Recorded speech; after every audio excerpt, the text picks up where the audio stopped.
Post-Impressionist by Arthur Conan Doyle. Peter Wilson, ARA, in his small atelier, studied continental schools, drew by academic rules. So he made his bid for fame, but no golden answer came. For the fashion of his day chanced to set the other way, and decadent forms of art drew the patrons of the mart. Now this poor reward of merit rankled so in Peter's spirit, it was more than he could bear. So one night, in mad despair, he took his canvas for the year, Isle of Wight from South Sea Pier, and he hurled it from his sight, hurled it blindly to the night, saw it fall diminuendo from the open lattice window, till it landed with a flop on the dustbin's ashen top, where, mid damp and rain and grime, it remained till morning time. Then, when morning brought reflection, he was shamed at his dejection, and he thought with consternation of his poor ill-used creation. Down he rushed and found it there, lying all exposed and bare, mud bespattered, spoiled and blotched, water-sodden, fungus-blotched. All the outlines blurred and wavy, all the colors turned to gravy. Fluids of a dappled hue, blues on red and reds on blue, a green pea mother with her daughter, crazy boats in crazy water, steering out to who knows what, an island or a lobster pot. Oh, the wretched man's despair was lost beyond repair.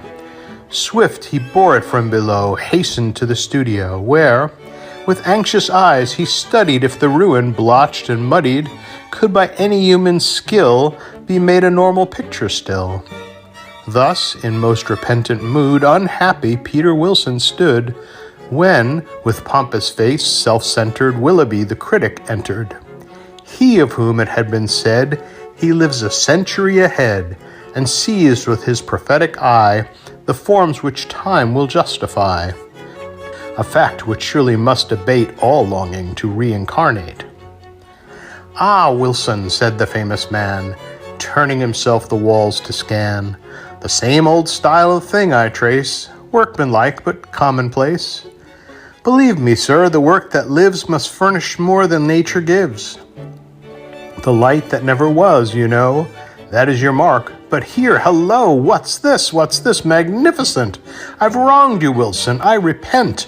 A masterpiece, a perfect thing. What atmosphere, what coloring!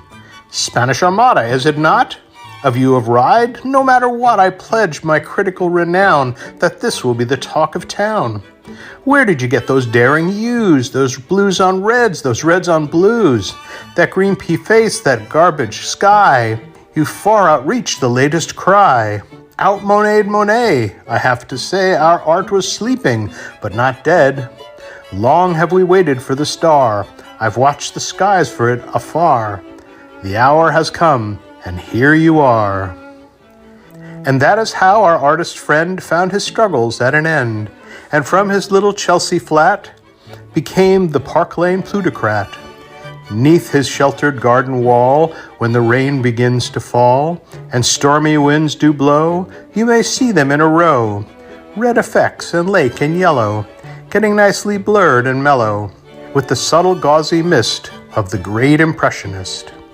Ask him how he chanced to find how to leave the French behind. He answers quick and smart, English climate's best for art.